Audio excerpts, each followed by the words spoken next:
Pernah ditelepon oleh Aguan. Dia hanya ingin klarifikasi bahwa dia pertama tidak terlibat di IKN. Kedua, dia menyatakan dia hanya bangun hotel dan fasilitas apa yang disebut dengan CSR atau Corporate Social Responsibility. Dalam bentuk apa? Membangun Botanical Garden saat itu. Saat itu belum ada rame-rame kayak gini. Saya juga kaget. Kenapa ini? Apa kaitannya? Akhirnya habis-habisan. Dan Aguan ngaku dia habis-habisan. Babak belur bahasa Aguan begitu ketika harus menyelesaikan proyek IKN. Saya tidak tahu apa kaitannya, Pak. Saya bahkan Maret yang lalu 2024 Presiden Joko Widodo memberikan status kepada proyek Pantai Indah Kapuk II ini sebagai PSN, proyek strategis nasional.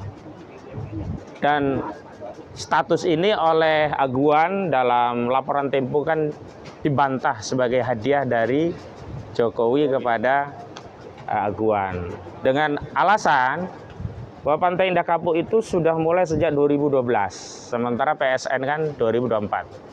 Tapi kemarin dalam sebuah diskusi dengan Mbak siapa sih namanya, Yasmin Muntaj ya, saya bantah dengan sederhana begini, kalau PSN ini sudah ada sejak 2012, sejak PIK ini dibentuk ya kita katakan ini bukan hadiah. Karena sudah lama sudah dikasih. Tapi kan status PSN ini diberikan setelah Aguan dengan konsorsium yang dia pimpin di IKN itu memberikan bantuan investasi untuk membangun sejumlah infrastruktur yang diakui oleh Aguan itu kan dikebut dalam 9 bulan dan dia ngaku juga babak belur gitu. Artinya ya bisa kita simpulkan ini memang hadiah atas peran Aguan dan konsorsiumnya yang membantu IKN ya sebelumnya diklaim banyak diminati oleh investor dari Singapura, dari Brunei dan dari berbagai negara yang ternyata terbongkar kosong gitu. Apa sih yang menyebabkan status PSN ini dipersoalkan? Karena kalau sudah status PSN itu perusahaan atau proyek yang mendapatkan status PSN akan mendapatkan berbagai fasilitas dan kemudahan dari negara. Diatur di PP ini ya. PP 21 tahun 2022 kalau tidak salah ya. Jadi diantaranya kemudahannya proses pengadaan lahan, pengadaan tanah. Termasuk ada kerjasama badan hukum pemerintah dengan swasta yang itu bisa membantu proyek-proyek ini menjadi lebih maksimal. Perizinan juga dimudahkan dan seterusnya. Nah awalnya Pantai Indah Kapuk II itu didesain ada beberapa desainnya. Jadi ada PIK 1 yang sudah jadi yang sekarang kita saksikan. Kemudian pengembangannya ada PIK 2, PIK 3, PIK 4 sampai PIK 11. Tapi begitu Maret 2024 PIK 2 ditetapkan statusnya sebagai PSN, PIK 3, PIK 4 sampai 11 semuanya itu diubah menjadi PIK 2. Agar apa? Agar seolah-olah menjadi PSN dan mendapat fasilitas PSN dari PSN yang ditetapkan oleh Presiden Joko Widodo. Karena perjuangan terutama dari Bang Said Didu kan menyuarakan terus, yang dipersoalkan diantaranya sebenarnya status PSN-nya itu di wilayah mana. Kenapa ada 10 kecamatan termasuk Tanara yang ada di Kabupaten Serang kok terdampak proyek Pantai Indah Kapuk dan terjadi pengambilan hak tanah rakyat itu seperti pembebasan lahan proyek-proyek strategis nasional lainnya gitu. Baru kira-kira kami dengan Pak Sunarko waktu di kediaman Bang Said Didu, Pak, dikasih tahu bahwa SK atau surat keputusan dari Kementerian Ekonomi yang saat itu ditandatangani Erlangga Hartarto itu status PSN untuk PIK 2 itu hanya meliputi 1.755 hektar. Yang kalau diterapkan di dalam wilayah itu hanya meliputi Kecamatan Kosambi. Nggak mungkin bisa sampai Teluk Naga apalagi sampai Tanara termasuk sini Kronjo ya gitu. Nah, artinya ada apa? Ada penyelundupan hukum dengan menjual narasi PSN, PIK ini membebaskan lahan sampai wilayah Kronjo, Tanara, dan yang lainnya. Yang karena masyarakat tidak tahu batasannya, sementara PIK 2 juga menaruh plang-plang yang isinya ini PSN, PIK 2, bahkan didukung oleh abdesi, itu kan ada bukti fotonya Pak Said Didu di belakang posko, di situ ada redaksi atau kata-kata yang menyatakan abdesi mendukung PSN PIK 2. Artinya status PSN ini memang sengaja dinarasikan dilekatkan kepada berbagai wilayah yang sebenarnya tidak termasuk dari 1755 tadi begitu. Dampaknya apa? Secara umum karena masyarakat kita itu tidak paham, terbatas, informasi juga terbatas gitu. Kesannya kalau PSN ini kan proyek negara. Jadi kalau mau melawan seolah-olah melawan negara begitu loh. Sehingga seolah-olah ya daripada nggak dapat apa-apa, ya berapalah ganti ruginya, harga murah pun nggak apa-apa. Dan ada yang memang tidak ridho dengan harga itu. Tapi kalau mau berjuang kan ke pengadilan lama, uang juga belum berhasil, belum lagi di pengadilan nanti kadang-kadang diletakkan orang lain yang seolah-olah pemilik tanah itu. Misalnya di Teluk Naga dan sekitarnya itu ada 900-an hektar NIB nomor induk dari wilayah dari tanah-tanah tadi ya. Itu diletakkan orang-orang lain sehingga akhirnya bersengketa dengan orang lain. Padahal di situ sudah ada SHM. Nah, akhirnya SHM ini nggak mau bertaruh lama, yang ngalah akhirnya dibeli dengan harga yang murah begitu. Nah, concern kita itu sebenarnya kemarin kita sudah mengajukan gugat, yang salah satu penggugatnya adalah dari Forum Purnawirawan Pejuang Indonesia FPPI ini. Ada kalau tidak salah 8 atau 9 dari FPPI, ada juga dari ARM, Aliansi Rakyat Menggugat, 9 ya. Kemudian ada juga dari penulis ya, kayak Bang Rizal Padilla, ada juga Bang Edi Mulyadi begitu. Intinya yang kita tuntut saat itu di provinsi kita minta ini dihentikan sementara. Kemudian dalam pokoknya kita minta ini dihentikan total. Sejumlah pihak kita gugat, kita minta pengadilan menyatakan mereka melakukan perbuatan melawan hukum. Ada Aguan tergugat 1, kemudian Antoni Salim tergugat 2. Walaupun orangnya Antoni Salim gitu, Pak, menyatakan Antoni Salim tidak terlibat di situ. Tapi ini adalah cara dari Antoni Salim untuk keluar dari tanggung jawab, mau cuci tangan lah. Tapi kita sudah katakan Antoni Salim tidak bisa lepas dari tanggung jawab proyek bermasalah ini, karena Antoni Salim punya saham di PT PANI tadi. Jadi konsorsium PT PANI itu dikuasai oleh 2 grup besar. Satu grup Salim Group punyanya Antoni Salim, yang satu punya Agung Sedayu Group, punya Aguan. Dan dari Antoni Salim dan juga Aguan yang paling banyak duitnya Antoni Salim gitu loh. Mayoritas sahamnya itu justru Antoni Salim ini gitu loh. Jadi Antoni Salim juga kita tarik sebagai tergugat kedua. Tergugat ketiganya kita tarik PT PANI-nya, pengelola PT PANI-nya, direksinya. Tergugat 4 kita tarik siapa lagi? Namanya PT Kukuh Mandiri Lestari. Karena di lapangan, jadi transaksinya ini dengan PT Kukuh. Nanti PT Kukuh transaksi lagi dengan PT PANI. Jadi nanti PT PANI seolah-olah udah beres semua. Oh, saya beli itikat baik, ini transaksinya nggak berhubungan langsung dengan masyarakat yang terzolimi gitu loh. Dan kemarin kan Charlie juga udah tahu ada oknum-oknum misalnya Ali Hanafi. Ya itulah orang-orang yang bergerak di lapangan yang memang hari ini memang sudah waktunya lah kezaliman mereka harus kita hentikan. Karena cerita seperti ini sebenarnya sudah lama. Cuman meledaknya setelah ada videonya Pak Said Didu. Kita harus akui itu gitu. Itu udah lama. Selanjutnya siapa lagi yang kita gugat? Jokowi. Memang nggak bisa kita pisahkan dari Jokowi. Karena kebijakan status PSN itu diberikan oleh Jokowi setelah Aguan menyelamatkan muka Jokowi. Kan bahasa Aguan ditimbul begitu. Kami itu diperintah untuk menyelamatkan muka presiden. Dalam hal ini kan Jokowi. Sebab nggak ada investor yang mau masuk. Sementara Jokowi sudah punya deadline harus ada perayaan 17 Agustus di IKN tahun yang lalu begitu. Akhirnya habis-habisan, dan Aguan ngaku dia habis-habisan. Babak belur bahasa Aguan begitu ketika harus menyelesaikan proyek IKN. Saya tidak tahu apa kaitannya, Pak. Saya bahkan pernah ditelepon oleh Aguan. Dia hanya ingin klarifikasi bahwa dia pertama tidak terlibat di IKN. Kedua, dia menyatakan dia hanya bangun hotel dan fasilitas apa yang disebut dengan CSR atau Corporate Social Responsibility. Dalam bentuk apa? Membangun Botanical Garden saat itu.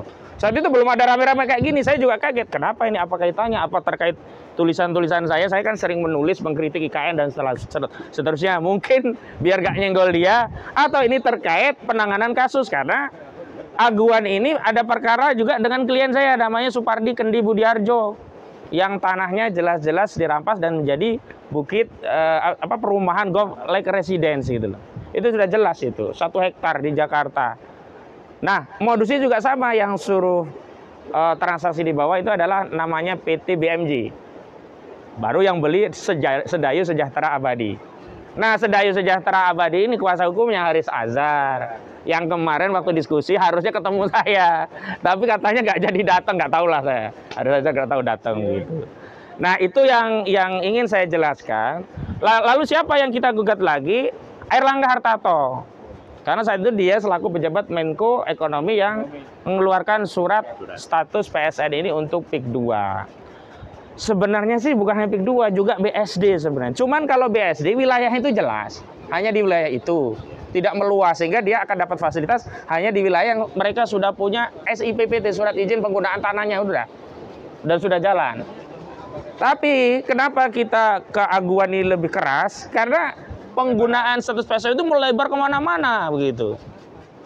Dan yang menjadi soalan adalah proses pembebasan lahannya ini sebenarnya kan sudah diketahui khalayak, masyarakat itu banyak bermasalah sejak lama, tetapi mereka tidak berani bersuara. Nah, alhamdulillah justru kehadiran kita ini sebenarnya termasuk membantu korban itu bisa bicara langsung. Dan besok itu insya Allah acara yang di Kecamatan Pontang itu dalam rangka berkumpul untuk mendengar langsung keluhan dari korban. Jadi biar kita punya sandaran legitimasi. Jadi kan sering dipersoalkan, oh itu Said Didu dari mana? Nah, misalkan Pak Sunarko itu kan nggak punya tanah kok, misalkan begitu. Nah, besok itu korbannya langsung cerita, dan sebenarnya sudah banyak korban-korban lain yang cerita, termasuk waktu kita di Kesultanan Banten kan seolah-olah kita ini rasis kepada Aguan karena dia punya etnis Cina. Gitu. Ya. Kita tegaskan lah, nggak ada rasisme, ini perjuangan bareng-bareng, orang yang terzolimi juga bukan hanya pribumi, bahkan ya etnis Tionghoa yang namanya kemarin kan Charlie ya. Ya, Charlie itu Cina. Jadi korban Jember 2024 yang lalu, yang sidang pertamanya insya Allah akan diselenggarakan Senin besok, tanggal 16 Desember 2024. Yang kedua, apa saja sih perbuatan melawan hukumnya? Itu yang kami klasifikasi itu ada 8. Tapi ternyata di lapangan saya lihat banyak lagi ya, banyak lagi. Tapi 8 dulu itu. Yang pertama yang tadi, ya penyelundupan hukum dari status PSN yang harusnya hanya di 1755. Kalau kita letakkan hanya di Kosambi, maka menurut Bang Said Didu kan PIK 2 itu sebenarnya Pantai Indah Kosambi. Kalau PIK 1 Pantai Indah Kapuk, karena ada di Kecamatan Kapuk, Jakarta. Nah yang kedua Kosambi Tangerang. Lah kok ini PIK-nya kemana-mana, ke Kronjo. Mungkin PIK itu Pantai Indah Kronjo. Kok bisa ke Tanara? Bisa juga Pantai Indah ke Tanara, ya kan? Kok bisa ke misalnya ke Mau? Oh iya, Pantai Indah ke Mau ya. Jadi semua jadi PIK 2 gitu. Iya. Semua jadi PIK begitu. Kenapa? Kalau sudah jadi PIK itu, rakyat tadi secara psikologi kalau melawan seolah-olah melawan negara. Padahal ini kita nggak melawan negara.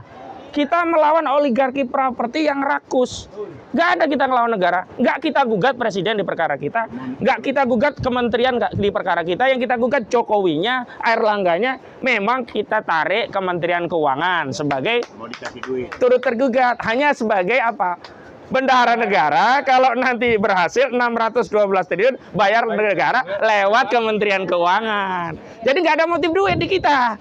Jangan dianggap kita ini cari duit di sini. Enggak ada. Mengembalikan hak kepada orang yang berhak, memberikan hukuman kepada orang yang berbuat dolim, itu saja motifnya. Nah, apalagi pentingnya kita melanjutkan perjuangan ini, bapak-bapak. Sebenarnya ada banyak PSN, ratusan PSN di negara kita, modusnya sama. Hanya Pak, kalau saudara-saudara kita yang di Papua, yang di Rempang, yang di Kalimantan, yang di Sulawesi, nggak berdaya. Ini ya. Di Tangerang saja yang dekat dengan Jakarta, dekat dengan kita, kan baru berbulan-bulan, akhirnya baru kita advokasi. Mereka nggak ada daya, nggak ada media, nggak ada tokoh. Kalau mau konsolidasi juga biaya mahal itu di sana. Ngumpul aja harus tiket pesawat. Kalau kita kan masih bisa bensin lah, cari bensin juga yang murah-murah. Saya tadi cari tol, kenapa? Agar dapat bensin yang murah. Karena di luar harus pakai barcode, sementara barcode saya nggak keterima. Mungkin dibaca oleh pemerintah. Ini pengacara kok mau nyari subsidi begitu. Belum tahu dia kita ini berjuang ya.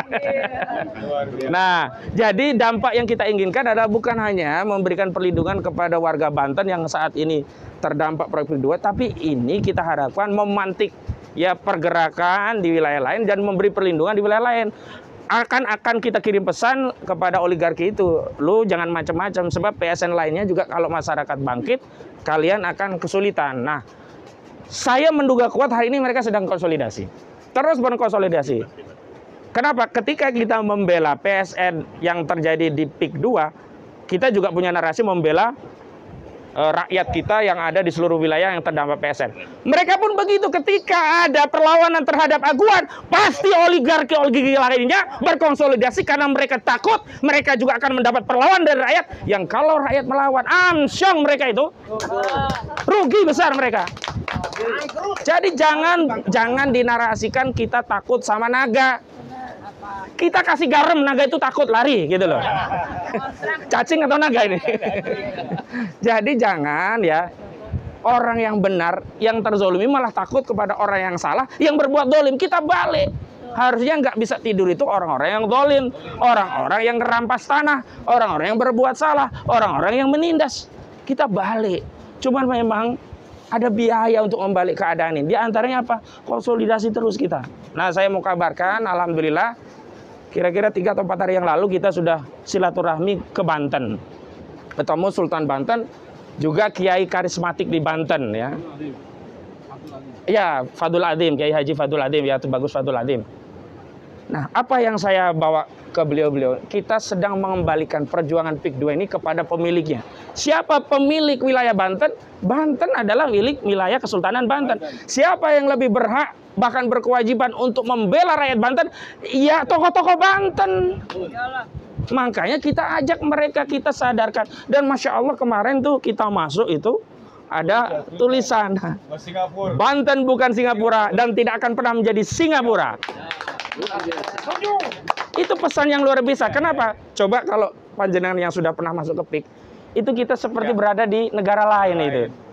Bahasa juga kita tidak tahu, bangunan juga etnisnya etnis tertentu, dan tidak ada akses. Saya mau katakan Pak, saya masuk perumahan banyak ya, mungkin termasuk BSD, kemudian ada Sumarekon, ada banyak perumahan lah. Itu perumahan itu tetap punya akses ke wilayah kampung-kampung sehingga membaur, disebut inklusi terbuka. Kalau PIK ini enggak, masuknya hanya pintu utama. Dan sekarang Pak, orang-orang di sekitar PIK itu, terutama ya di desa yang saya sebut tadi, di Teluk Naga, misalnya di Tanjung Pasir itu, kemudian desa Tegal Angus dan sekitarnya, itu sekarang mengakses desa lainnya kesulitan, harus muter-muter. Saya aja waktu mau ke Tanjung Pasir itu, mapnya kan nunjukin lewat PIK, masuklah saya komplek PIK. Gara-gara itu saya masuk PIK, sebelumnya nggak pernah masuk PIK juga. Gara-gara mau ke Tanjung Pasir. Tapi muter-muter dikeluarkan hanya satu akses, itu kendaraan proyek masuk di pinggir jalan arah jalan Tanjung Pasir. Konon ceritanya kalau proyek selesai ini juga ditutup total. Artinya kalau mau ke Tanjung Pasir nggak bisa akses lewat PIK, memang harus muter lagi ke lewat Tangerang, kota Tangerang, muter balik begitu loh. Nah sebenarnya ini kan yang kemarin menjadi salah satu narasi argumentasi bapak-bapak selaku purnawirawan TNI. Apa? Ada kerisauan dari kita tentang adanya entitas negara dalam negara di Republik ini. Ditambah lagi, Pak Sunarko, kok bisa mobil plat Mabes melayani aguan gitu loh? Ada pengkhianat ngasih nomor si Aguan. Ya. Yang kedua, Aguan itu nggak tahu diri. Nah, ada dua-duanya. Di TNI-nya ada oknum pengkhianat, ya. Aguannya nggak tahu diri gitu loh. Bukan dia punya hak udah pakai. Iya, kecuali. Assalamualaikum. Pejuang kita datang, silakan. Ya, izin Bang, saya lanjutkan ya.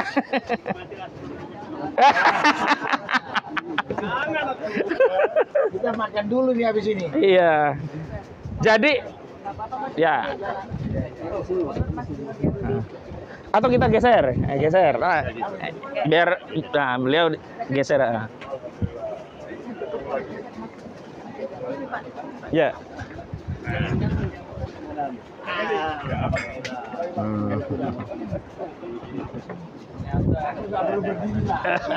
Bintang filmnya ke situ. Kayaknya kenal Bapak ini deh. Gak kenal, siapa namanya Pak? Sepertinya kenal. Mana aja? Iya. Ada. Ada berdebat. Ada nih. Apa gitu? Sini. Nah. Wah, belah Om Narko nih. Iya. Bahaya nih. Dituduh provokator kita. Memang provokator. Ya, Bukan dituduh memang. baik, saya lanjutkan. Jadi, bapak-bapak dari MPPI ketika menjadi salah satu prinsipal penggugat, selain Bang Edi Mulyadi, Bang Rizal Fadilah, juga dari ARM, narasi yang kita bangun dalam gugatan itu kita khawatir ada entitas negara dalam negara yang mengancam kedaulatan Republik kita. Sehingga sebagai purnawirawan yang punya ya kesetiaan terhadap negara dan punya peran partisipasi untuk menjaga pertahanan dan keamanan negara, terpanggil lah untuk terlibat dalam persoalan ini untuk mengembalikan kedaulatan negara itu ya hanya negara. Jadi kalau kita mau bicara Republik nih, siapa Panglima tertinggi TNI? Ya Presiden. Nggak boleh ada Panglima tertinggi itu aguan, nggak boleh. Nggak boleh Panglima tertinggi NKRI itu aguan, nggak boleh. Panglima tertinggi di Republik ini ya Presiden, nggak boleh pengusaha. Makanya tetap kita sebenarnya menuntut ya. Ada klarifikasi dari institusi TNI juga Polri, kenapa ada fasilitas layanan spesial untuk aguan begitu. Nah, kenapa kita tuntut bayar ganti rugi dan itu kepada negara? Alasannya yang pertama, agar setiap orang yang berbuat kesalahan itu ada tanggung jawabnya. Jangan hanya dihentikan tapi nggak ada konsekuensi. Jangan hanya maaf gitu, selesai ya gitu. Sebenarnya ada 3 klaster ya dalam pelanggaran hukum di PIK 2 ini. Pertama klaster perdata yang sedang kita gugat. Perdata pun ada 2, perdata publik, perdata privat. Perdata publik seperti yang kita lakukan. Perdata privat itu adalah korban langsung. Nah, ada sejumlah korban menggugat langsung. Saya bilang jangan dulu. Kalau sekarang gugat langsung khawatir dikalahkan pengadilan, justru melegitimasi kezaliman yang sudah mereka lakukan. Nggak ada jaminan pengadilan hari ini bisa steril dari intervensi mereka. Yang kedua, perdata publik kita lakukan, kita lihat nanti. Sampai sebenarnya paralel dengan gugatan perdata publik ini kita harapkan negara turun. Dengan apa? Menghentikan dan melakukan audit. Kalau negara turun menghentikan audit, nah gugatan perdata privat itu bisa jalan. Kenapa? Berarti hambatan publiknya sudah hilang. Hambatan dari kekuatan oligarki itu sudah disterilisasi oleh negara dengan keterlibatan negara. Nah, negara sampai hari ini belum ada statement. Baru dari Kementerian PUPR, Kementerian ATR, Kepala BBN yang menyatakan rencana tata ruang dalam wilayah dari PIK 2 ini, PSN-nya masih bermasalah karena ada 1.500-an yang masih kawasan hutan konservasi, belum dilakukan konversi menjadi hutan apa begitu, belum ada konversi. Nah, yang kedua adalah KOR Tata Usaha Negara. KOR Tata Usaha Negara ini adalah status PSN-nya. Nah, kalau mau membatalkan itu memang harus melalui pengadilan tata usaha negara. Nah, kita nggak masuk ke sana. Karena kalau kita masuk PT UN seolah-olah kita bermasalah atau berperang dengan negara. Biarkan negara yang kemudian punya kesadaran membatalkan melalui kewenangan negara karena melihat rakyatnya ini udah kok rakyatnya sampai keleleran berjuang sendiri. Lalu negara turun dengan cara pertama membatalkan, menghentikan proyeknya, lakukan audit. Audit keuangan, audit kinerja, termasuk audit di bidang pertanahannya.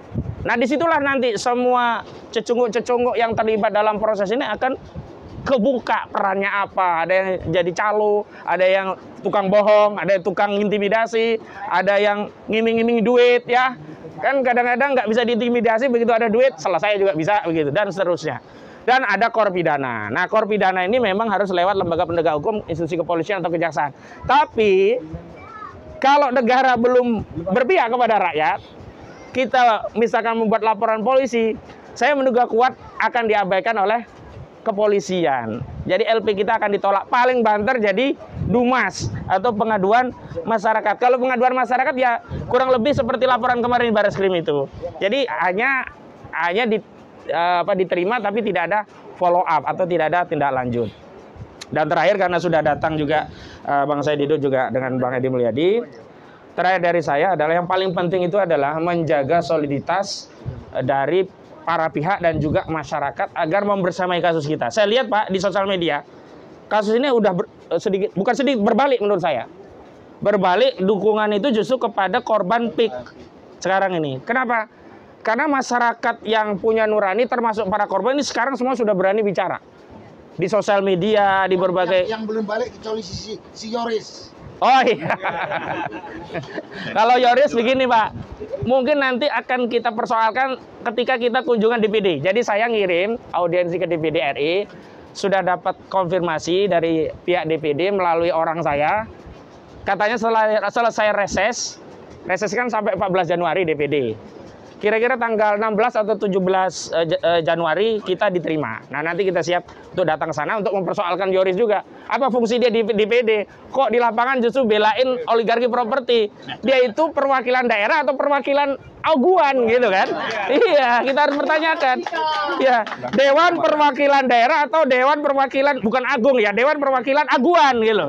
Iya kan, harus kita pertanyakan nanti. Jadi kita juga tanyakan nanti di DPD sikap, tindakan, perilaku, bahkan kebijakan statement dari saudara Yoris ini mewakili pribadi, mewakili aguan atau mewakili DPD. Kalau DPD ini bermasalah. Agar nanti ya institusi DPD secara resmi mengeluarkan keputusan kelembagaan DPD. Misalkan DPD tidak terlibat dengan itu, oh kita tenang. Hari ini kan seolah-olah DPD diwakili oleh Yoris begitu.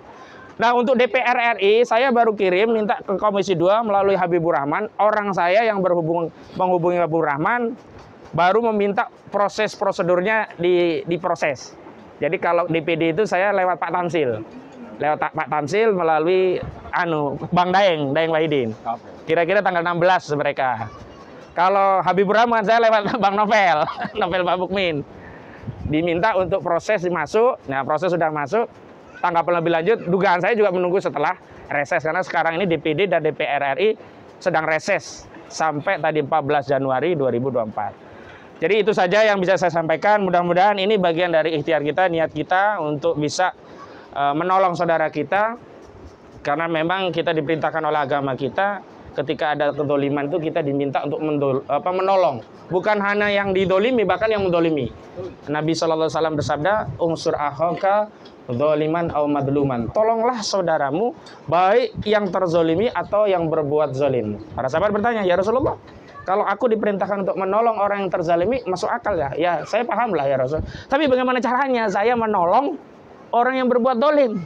Caranya adalah cegah atau dengan menghentikan kezaliman. Jadi Pak Aguan, kalau dalam akidah Islam, saya mengkritik PSN itu dalam rangka menolong Aguan agar dolimnya tidak terlalu banyak dan berhenti rakyat. Demikian, assalamualaikum warahmatullahi wabarakatuh.